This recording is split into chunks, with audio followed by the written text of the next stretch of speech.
Frosted cereal originated in America in the 1950s, and today you'll find versions of it on breakfast tables around the world. It's one of the first things some people reach for in the morning.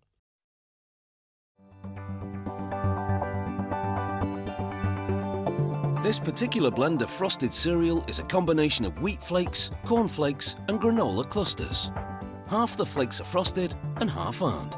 And there's honey, rolled oats and rice in the granola.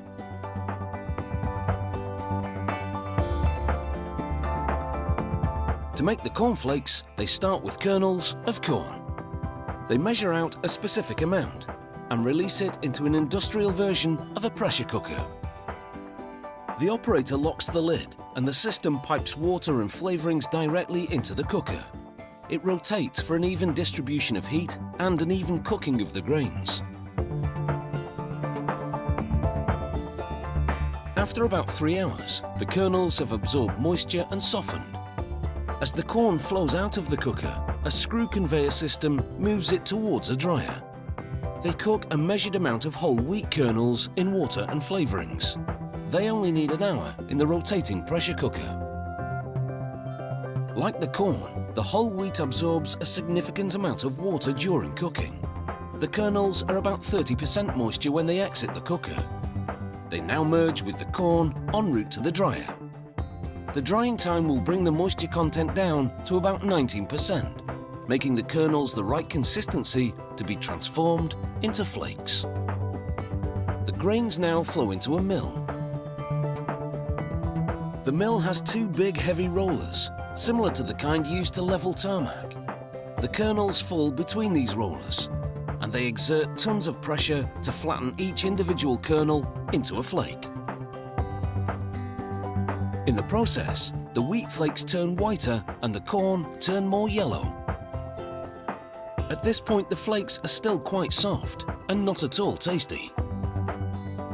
A trip through a long toaster oven will give it that crisp cereal consistency. It's a high temperature toasting and reduces the moisture content from 19% to just 3%. Here you can see the flakes before toasting and after. The toasting not only makes the corn and wheat flakes crispy, it also enhances the colour and flavour. A ride on a conveyor cools them down. Along the way, they split into 2 different streams. One stream of the mixed flakes travels towards the sugar coating station. The other heads into a flavouring drum. The drum revolves to gently toss the cereal as a sprayer applies a granola kind of flavouring. The other stream of wheat and cornflakes enters the sugar coating drum. A sprayer disperses a sugar and water mixture as the drum tosses the flakes. Then they travel through a dryer, and this cures the frosting to the flakes. The frosted and the flavoured flakes now flow onto the same conveyor. It bounces the flakes around to blend them together.